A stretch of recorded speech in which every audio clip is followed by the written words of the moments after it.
Hoje um lindo dia de sol aqui em Dresden, na Alemanha. Eu quero aproveitar que o sol me faz sempre ficar com os ânimos bem legal, né? Com as emoções bem legal. E eu vou gravar mais um vídeo. Vocês que me conhecem sabem que eu uso o YouTube para divulgar os meus shows, para divulgar o meu trabalho aqui na Alemanha, né? E eu só gravei o último vídeo a respeito da minha experiência com a Testemunha de Jeová, porque é uma questão da minha história. Algumas pessoas que assistem os meus vídeos querem saber um pouco da minha história, mas eu nem imaginava que iria ter tanta repercussão. E na realidade, contar essa parte da minha vida não foi uma coisa muito fácil, porque é como botar o dedo numa ferida. Mas eu recebi muitos comentários do vídeo e muita gente entrou em contato comigo através, especialmente do Facebook. E eu fiquei realmente muito surpresa. A primeira reação que me surpreendeu grandemente foi da minha irmã no Brasil. A minha irmã, ela assistiu o vídeo e pelo WhatsApp ela imediatamente mandou umas mensagens de áudio que me deixaram muito tocada. Eu vou reproduzir aqui para vocês ouvirem. Você esqueceu de falar que você queria ver a mamãe lá no Salão do Reino, né? Que eles não deixaram porque a comemoração ia ser no dia seguinte, que não ia fazer sujeira, que não ia provocar prejuízo nenhum ao salão, né? Que aí mamãe teve que ser velada lá mesmo, né? No cemitério. Mas quer dizer, o vídeo já foi 29 minutos. Se você fosse falar tudo, ia ser 1 hora e varada ou 2, né? Ai, que povo horroroso. E sem falar na má vontade também do povo aqui de São Pedro, né? Pra visitar a mamãe, vai levar pro Salão do Reino. Má vontade ao cagado. Ai, que povo horroroso. De novo. Ah, e também que você praticamente ameaçou Nivaldi, né? Pra poder ir lá fazer um discurso no velório de mamãe, né? Ai, que povo horroroso 3 vezes. Menina, tu olha aquele povo, você tem noção. Quando eu vi mamãe sozinha naquele velório, sozinha, mamãe abriu mão de família, de casamento, de tudo para aquele povo. E minha mãe ficou lá sozinha, nem no salão, porque eu pedi pra ela ser velada no salão.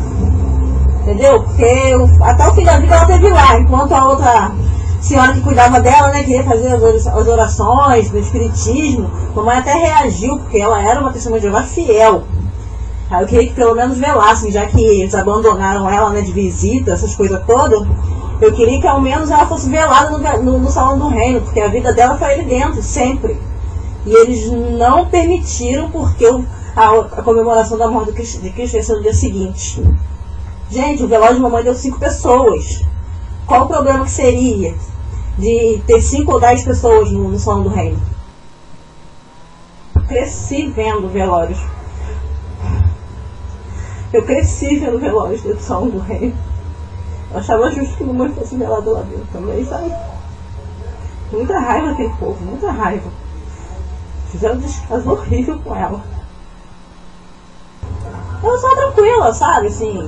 Mas é o que você falou, né? O vídeo mexe com feridas, coisas que estavam lá atrás, entendeu? Mas cada vez que eles batem minha porta, assim, me dá um raiz, gentalha. Quando a gente mais precisou, ninguém teve do lado. Tudo bem que as pessoas que batem na minha porta não tem nada a ver com isso, entendeu? Mas se puder manter distância da lavagem cerebral, eu mantenho. Eu acho até que ela falou alguma coisa pra mim que mamãe já tinha morrido, que não ia fazer diferença se fosse no salão, se fosse no cemitério, o velório dela. E que morreu, acabou, vira pó e acabou. Fazer assim, mas não é questão de mamãe morrido, acabou. Ela acabou, lógico. Mas é a questão de respeito à família, né? A família que acompanhou a vida dela, acompanhou as renúncias dela por causa da religião, por causa do povo, TJ, e agora se vira as costas desse jeito, né? Mas tudo bem, faz parte do pacote do cemitério. Ela vai pra lá então, não tem problema não. Bem, Pelas mensagens de áudio deu para perceber que a minha irmã ainda está mais ferida do que eu. Na realidade, as minhas feridas são mais cicatrizes. No caso da minha irmã, parece, sabe, quando as feridas ainda estão naquela casquinha, que puxou a casquinha? É que no caso da minha irmã, ela teve a infância roubada.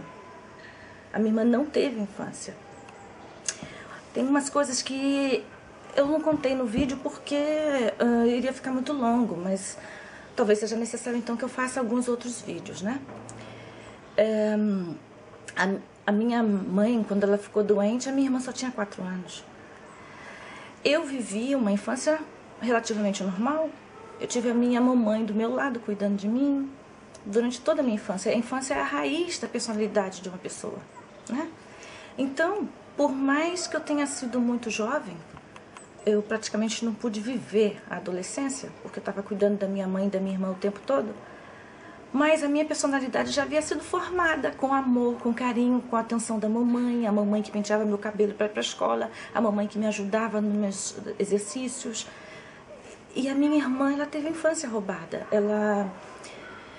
Quando eu saía para trabalhar e minha mãe ficava numa cama em casa, sem poder se mexer, formando ferimentos nas costas porque não conseguia se mexer, a minha irmã, eu deixava ela com os cabelos penteados, porque eu levantava 4 horas da manhã para sair para trabalhar, porque pegar o trem para ir para os locais de destino, onde eram as faxinas da minha mãe que eu assumi, tinha que pegar o trem muito cedo e às vezes levava entre 2 e 3 horas para chegar, por causa do caos que era o transporte em São Paulo, né? E então eu acordava, eu penteava o cabelo da minha irmã e botava uma touquinha e botava o despertador para que ela levantasse no horário de ir para a escola, né, para o jardim na época. E ela tinha que levantar um pouquinho antes e dar o mingau que eu deixava preparado para minha mãe, tinha que dar na boca. A minha irmã, na época, já estava com 5 anos, tinha que fazer isso. E minha irmã era muito pequena, ela não conseguia virar a minha mãe. Por isso que minha mãe começou a ficar com muitas escaras, são as feridas, porque não podia se mexer. E tudo isso, mamãe completamente consciente. Completamente consciente. E a minha irmã dava comida na boca, limpava a comida, e ia para o jardim jardim da infância, que eu não chamava na época, e quando voltava, estava as comidas frias, porque eu não ia deixar a minha irmã aquecer comida. As duas tinham que comer comidas frias, né? E eu só chegava, eu saía de casa mais ou menos 4, 5 da manhã, e quando eu voltava era por volta das 7 da noite, 7, 8 da noite. E a minha irmã teve, essa foi a infância, a primeira infância da minha irmã, sabe? E depois que eu me casei, eu tive mais condições de montar o salão, né? Precisava mais sair tão cedo para trabalhar. Eu trabalhava no fundo da minha casa. E fui progredindo aos pouquinhos. E eu com meu marido, nós saímos de São Paulo e fomos morar na cidade onde eu nasci, Rio Bonito, no Rio de Janeiro. E lá eu progredi com os salões. Mas depois que teve toda essa questão financeira que eu contei no primeiro vídeo, e eu que fiquei totalmente endividada, né, por não ter exatamente a colaboração do meu marido do meu negócio,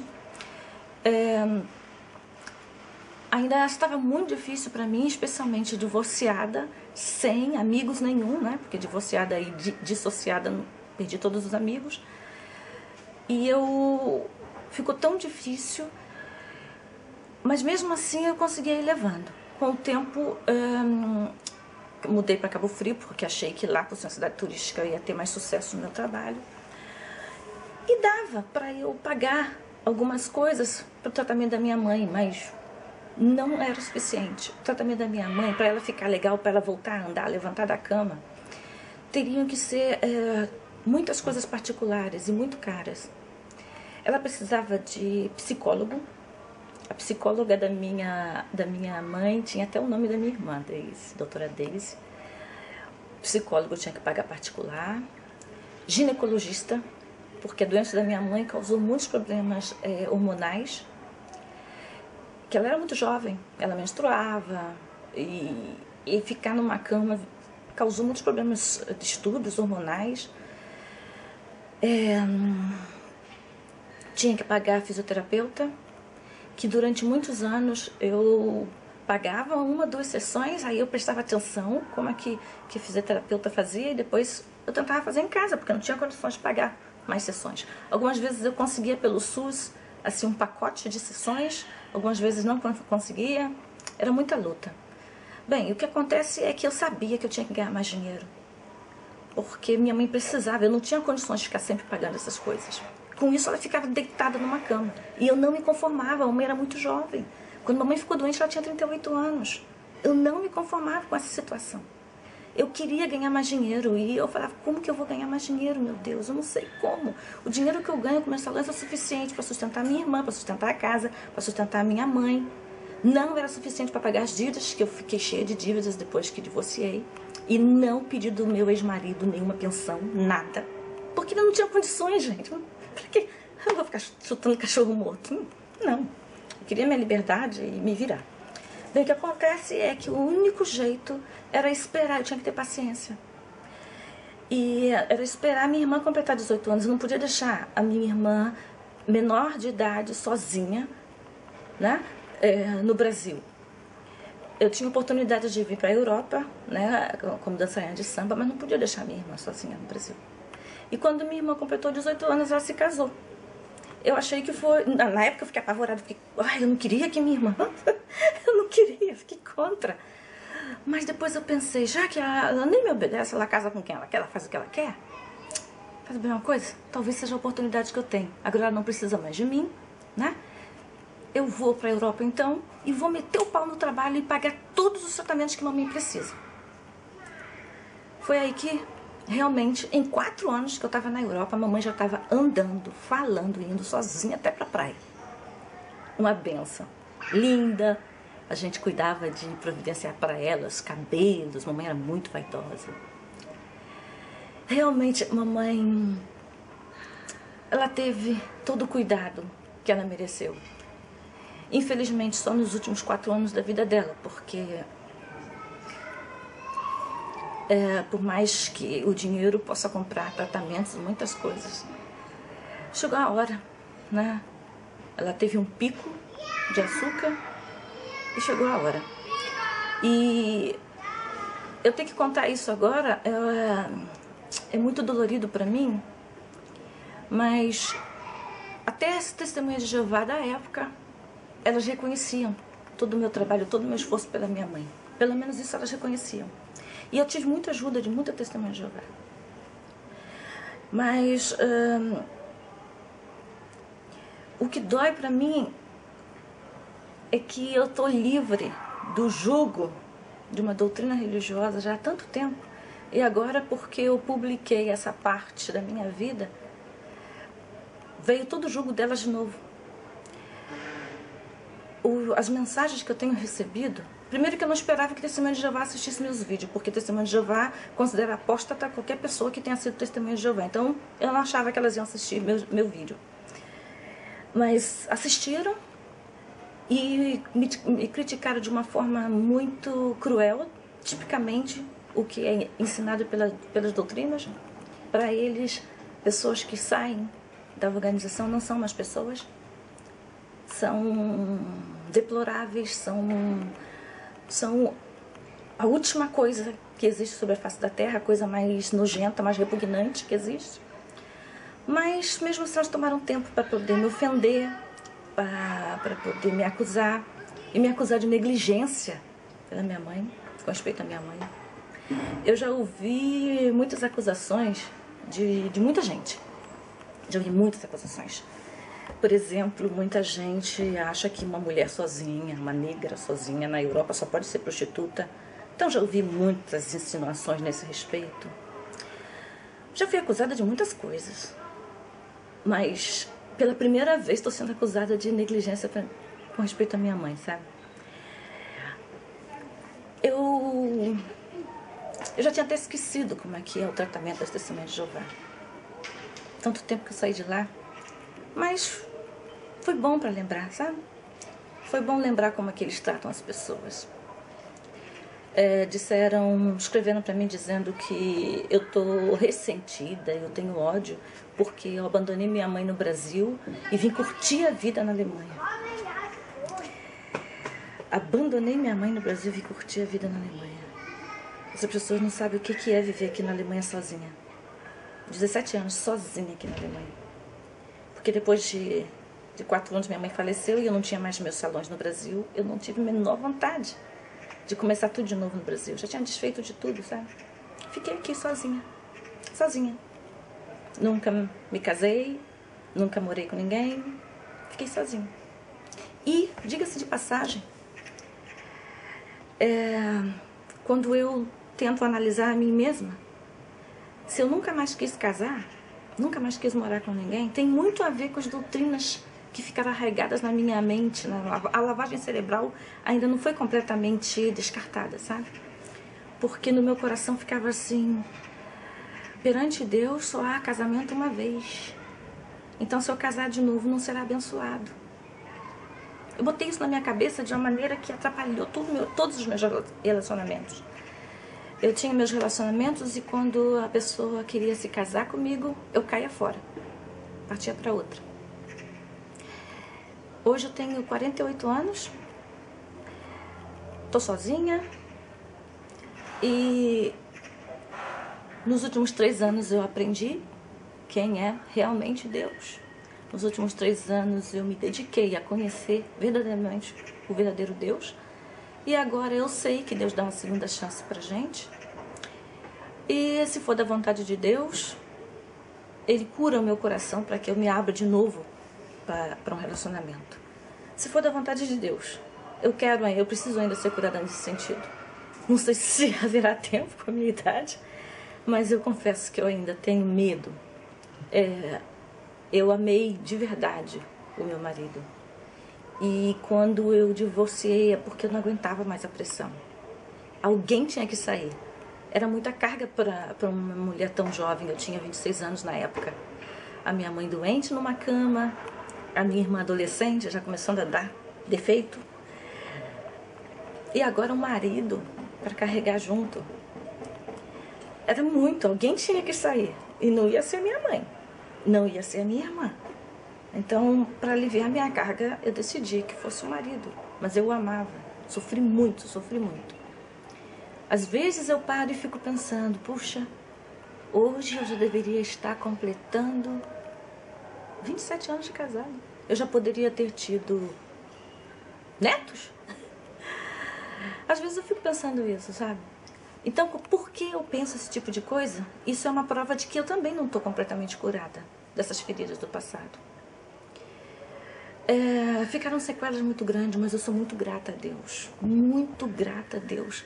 Que as feridas que ficaram na minha vida são apenas emocionais. Porque eu vejo tanto caso de feridas que provocaram catástrofes na vida de pessoas que um dia foram testemunhas de Jeová. Ontem mesmo eu estava assistindo uma história, está em alemão. Eu, de repente posso até colocar o link para quem consegue entender alemão. Sobre um ancião com 4 filhos nos Estados Unidos. Ele discordou da desassociação de uma mulher, porque a mulher foi estuprada e foi desassociada porque, pela lei das testemunhas de Jeová, se ela não gritou, ela é culpada do estupro, culpada de fornicação. Ele não concordou com isso, porque no caso dessa mulher estaria em risco de vida se ela gritasse. E por ele não concordar, ele foi desassociado, um ancião. E a esposa dele o apoiou, e por causa disso, tanto os pais dele quanto os sogros quiseram lutar pela guarda das crianças, porque não queriam que as crianças fossem criadas com desassociados. Eles tiveram que fugir do estado, foram morar em outro lugar, e os pais dele descobriram onde ele morava, e no desespero ele matou a família inteira e se suicidou. Então eu vejo como que essas doutrinas deixam a pessoa doente. deixa a pessoa absolutamente louca. Eu posso ver também pelas mensagens que eu recebi, muitas mensagens de Testemunho de Jeová, fica claro que elas têm grandes problemas psicológicos, grandes problemas, realmente, problemas que deveriam ser tratados por profissionais. E eu consigo reconhecer isso porque eu fiquei desse jeito, sabe? Então eu sou tão grata a Deus, mas tão grata a Deus, que Deus me segurou, não permitiu que eu me suicidasse. Muitas vezes eu pensei em suicídio, mas Ele não permitiu. Porque toda vez eu pensava, eu não posso me suicidar, se eu me suicidar, quem vai cuidar da minha mãe? Sempre pensava isso. E eu não orava, porque eu achava que eu era indigna de orar. Então quando eu falava com Deus, eu falava, Deus, não sou eu falando com o Senhor. Me dá forças por causa da minha mãe, que é tua serva. Porque só tem eu para cuidar dela. Por favor, Senhor, eu preciso resistir a toda essa pressão, a esse abandono. Eu preciso resistir a tudo isso por causa da minha mãe. Eu acabei tendo que vir para dentro de casa porque começou a esfriar lá fora. Aparece solzinho aqui na Alemanha, mas mês de abril ainda não é garantido o calorzinho. Enquanto eu estou aqui editando vídeo, preparando algumas coisas, ouvi mais uma vez a gravação da minha irmã e comecei a pensar em algumas coisas, sabe? Por exemplo, a minha irmã mencionou, né, que mamãe, a família acompanhou mamãe e todas as renúncias que mamãe fez. Ela se referia a isso ao casamento, sabe? Que mamãe se mantinha firme na religião, apesar do meu pai ter se tornado completamente contra. E foi isso que contribuiu muito grandemente para que meu pai e minha mãe se separassem. E dessa forma nós ficamos sozinhas, né, eu e a minha irmã, sem o apoio do meu pai. Tudo bem, isso não justifica o erro dele, mas a minha irmã quis dizer com isso que a minha mãe renunciou ao próprio casamento em nome da fé, né? E também lembrei de comentar sobre comentários de pessoas maliciosas entre as testemunhas de Jeová, que falaram que eu abandonei mamãe e que deveria estar lá no enterro. Essas pessoas maliciosas aqui, infelizmente, entre as testemunhas de Jeová não é permitido estudar. Então elas não devem calcular a distância entre o Brasil e a Alemanha. E mamãe, nos últimos meses, estava muito ruim de saúde, então eu fiquei 3 meses no Brasil com ela. E se essas pessoas estudassem um pouquinho, saberiam que quem mora no exterior, se passar de 3 meses, perde o direito ao trabalho, o visto de trabalho. E a minha mãe fez o maior esforço para ficar bem. Eu acho que é porque ela queria que eu voltasse de qualquer maneira. Ela sabia que eu tinha que voltar antes de terminar os 3 meses. E quando ela faleceu, fazia 11 dias que eu tinha voltado para a Europa. E ela foi enterrada em 24 horas. Não tinha condições de eu chegar a tempo, pegar um voo e participar do funeral, né, do enterro. Mas a minha irmã mandou todas as fotos, porque ela quis que eu ficasse certa de que as coisas estavam sendo feitas da melhor maneira possível. E nas fotos, vocês não veem a minha irmã. E antes que as testemunhas de Jeová maliciosas digam que minha própria irmã não estava no enterro, eu quero dizer que era ela que estava fotografando, sabe? Só para constar. Uma coisa que me intrigava muito era que eu me dissociei e as testemunhas de Jeová abandonaram a minha mãe.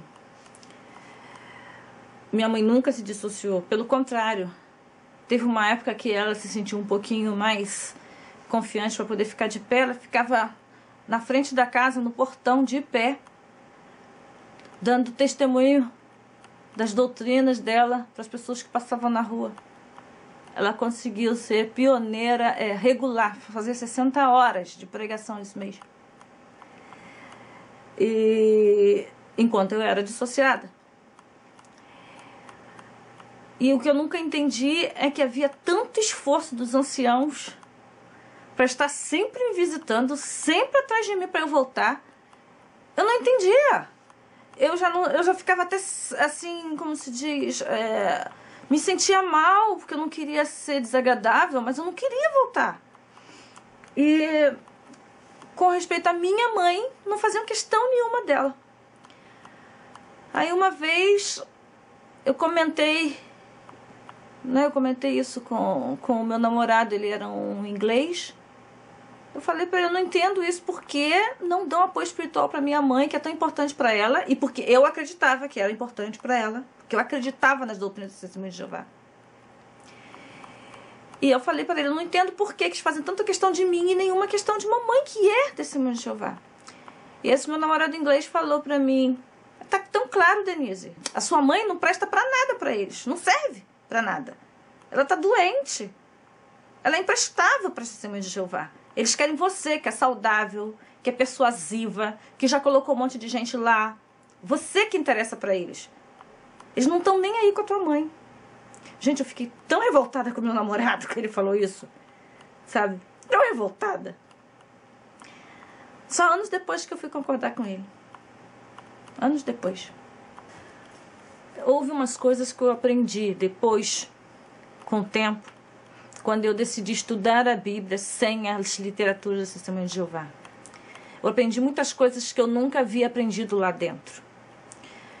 Por exemplo, uma coisa que eu percebi com o meu estudo da Bíblia é que a Bíblia, ela gira toda em torno do amor, de incentivar as pessoas a amar, de treinar as pessoas para o amor.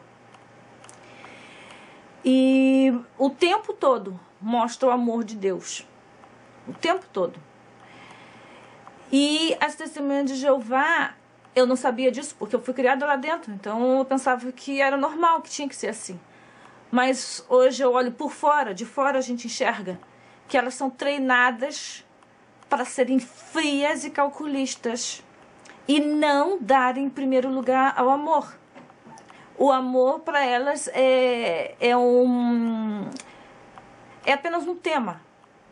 Elas só devem amar quem é Testemunho de Jeová mesmo. Por isso que elas vão de porta em porta para fazer as pessoas serem Testemunhas de Jeová e as pessoas serem amadas. Na realidade, elas não têm amor antes. Elas querem preparar as pessoas para serem amadas por elas. E elas são treinadas para ser duras, porque elas têm que engolir seco quando um filho, uma mãe, um pai é desassociado. Elas têm que aguentar firme, elas têm que suportar, engolir seco o amor, passar por cima disso, mas desprezá-los, fazer pouco deles, né? É um treinamento contra o amor na realidade. E quando elas querem demonstrar, entre aspas, esse amor, querem que chame bastante atenção, para convencer bastante. Tem que chamar muita atenção. Tem que deixar bem claro que fizeram donativos para os próprios Testemunhos de Jeová em locais de catástrofe naturais e tal. Tem que ficar tudo bem claro, tem que ficar bem, sabe assim, bem conotativo que elas demonstram amor. Mas na realidade, eu aprendi a amar depois que eu estudei a Bíblia por mim mesma. E com a ajuda de um pastor da Assembleia de Deus, com a ajuda dele, ele colocou a mão no meu ombro e falou: Denise, o que está te prejudicando e impedindo de você ter uma boa relação com Deus é essa coisa pesada que você sente no seu coração, esse ressentimento pela Testemunha de Jeová. Para com isso, Denise. Vamos orar juntos. Você tem que parar com isso. Ele botou a mão no meu ombro e começou a orar. E falou: eu vou falando e você vai falando o nome das pessoas que você tem que perdoar. Porque quando você soltar a palavra vai agir em você. E com essa oração eu consegui perdoar esse ancião que foi o pivô da minha separação, né, com meu marido e da minha decisão de sair. Era a única pessoa que eu realmente não tinha conseguido perdoar, que eu odiava, mas odiava com vontade.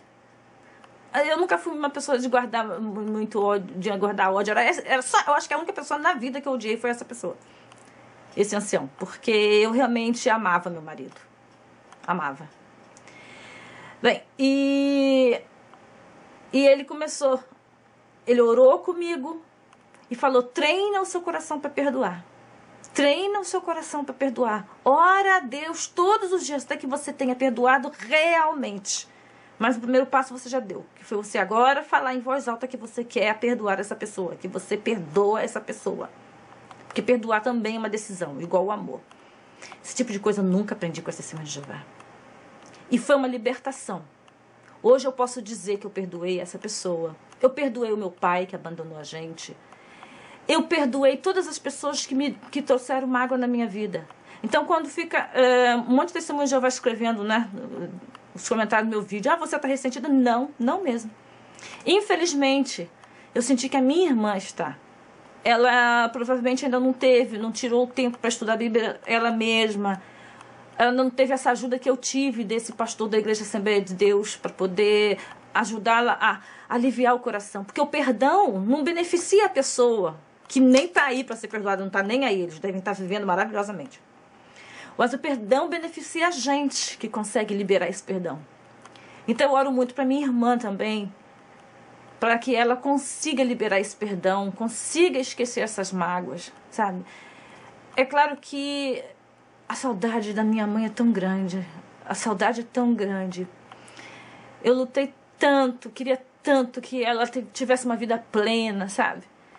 O máximo que eu consegui era que ela voltasse a andar, a falar e a enxergar, porque ela chegou a perder a visão. O máximo que consegui com os recursos financeiros foi isso, né?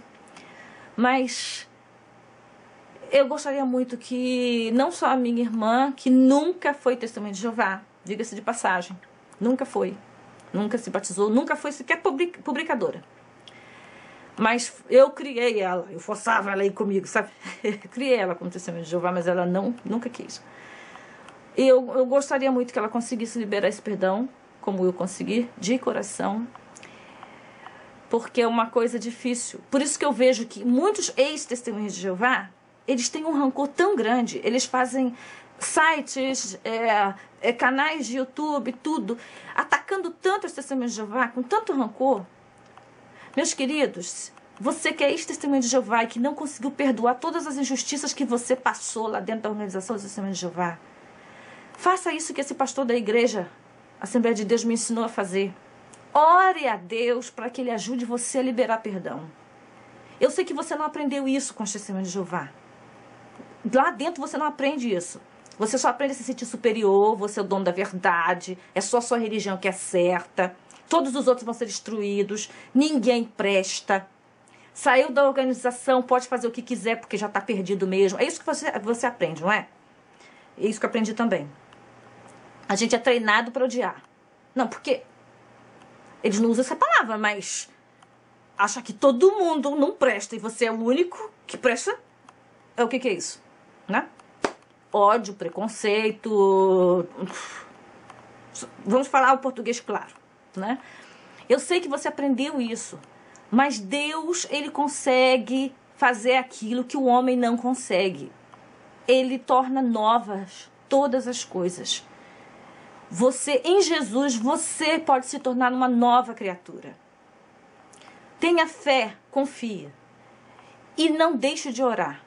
Muitos de nós que saímos das Testemunhas de Jeová, achamos que não podemos orar, achamos que eles estão com razão. Eu achava isso, que eles estão com razão, que a errada era eu. Então, por isso eu não tinha direito de orar.